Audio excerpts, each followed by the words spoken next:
I remember some situations from the Iran-Iraq war, debilitating conflict. And one of my greatest disappointments was that we actually, Prime Minister Palme and I, presented a solution in 1982, which was almost exactly the same that was adopted 6 years later. The difference being 700,000 people killed. Here's a great lesson from one of the world's greatest negotiators and mediators, Jan Eliasson, a great peacemaker. Here he was expecting both Iran and Iraq to want to go back to their old borders prior to their conflict. And to his surprise, they looked in a very different place for their guidance on how to determine whether there would be peace or continued war. And then it turned out that they made reference not to international law, but to the Sharia law and to the Quran, where it says that if a man breaks into a neighbor's house, he is to be punished.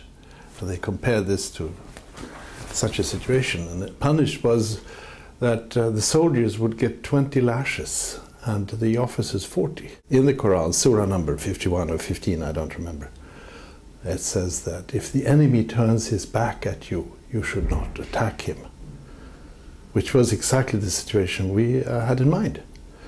And we read that out the following morning. And the whole atmosphere changed from the skepticism the night before to smiles around the table, picking up their small pocket Qurans, checking the facts, nodding.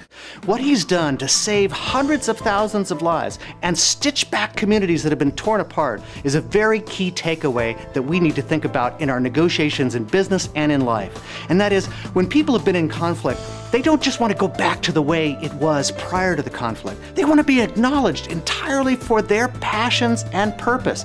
In other words, what are the causes or traditions in their life that drive their value system? What are some of the passions that they believe in?